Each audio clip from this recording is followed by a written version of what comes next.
Quran bukan sekedar ayat yang dibaca, tapi ruh yang menghidupkan semesta.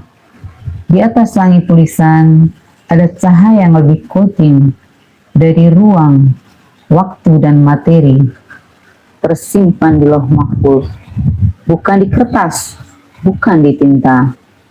Di sanalah Quran sejati bersemayam dalam bentuk ruh dan nur, hanya terbaca oleh jiwa-jiwa yang telah disucikan dari debu dunia. Assalamualaikum warahmatullahi wabarakatuh. Hadir kembali di kanal YouTube Ngaji Tasawuf pada channel Pesan Duniawi tentang pentingnya ngaji makrifat. Bahasan kali ini tentang apa beda Quran Qadim dibanding Quran Mushaf. Karena selama ini yang orang awam pahami hanya sebatas Quran Mushaf, padahal ada Quran yang lebih otentik, yakni Quran Qadim. Al-Quran adalah kitab yang nyata, terang benderang, dan sama sekali tidak mengandung keraguan di dalamnya. Disebut dzalikal kitabul la raiba fihi karena sifatnya qadim, kekal, mutlak, dan tidak tunduk pada ruang dan waktu. Namun perlu dibedakan antara Quran Qadim dan Quran Mushaf. Quran Qadim adalah kitab ruhani yang hidup. Quran Qadim adalah realitas ilahi yang hidup di dalam dimensi Qadim, yaitu alam Qadim atau alam ruh yang tidak bisa disentuh oleh akal atau panca indera. Ia tidak bisa ditafsirkan karena sifatnya bukan informasi, melainkan tajalli, penyingkapan langsung dari Allah kepada ruh yang telah disucikan. Maka benar firman Allah, la yamassuhu illal mutahharun, tidak ada yang dapat menyentuhnya kecuali yang disucikan. Quran Surat Al-Waqiah ayat 79. Ayat ini bukan bicara tentang mushaf, tetapi tentang hakikat Quran yang berada di Lauh Mahfuz, di alam qadim. Yang bisa menyentuhnya hanyalah ruh yang telah disucikan, ruh yang telah melampaui baharu menuju qadim. Quran Mushaf,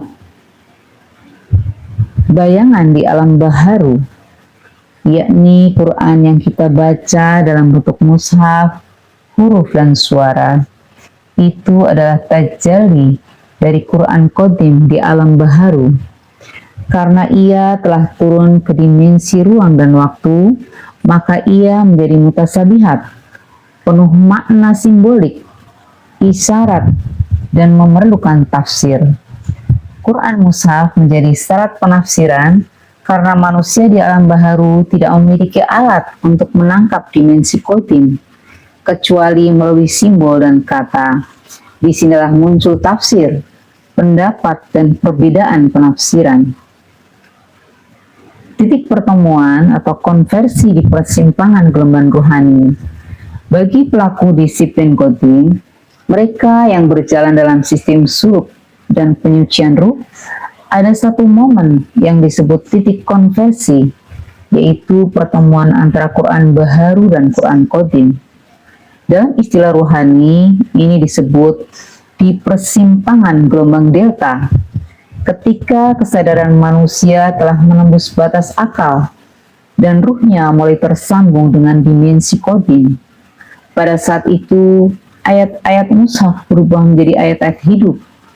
Manusia tidak lagi membaca teks, tetapi menyaksikan makna langsung dari sumbernya. Ia menjadi Quran yang berjalan. Sebagaimana Rasulullah SAW yang disebut oleh Sayyidah Aisyah, karena khuluquhu Al-Quran, akhlaknya adalah Al-Quran.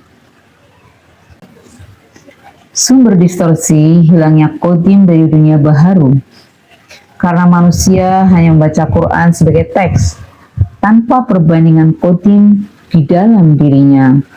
maka tafsir menjadi sekedar pendapat dan rasionalisasi. Inilah yang disebut distorsi makna, karena Quran dibaca tanpa rukodimnya.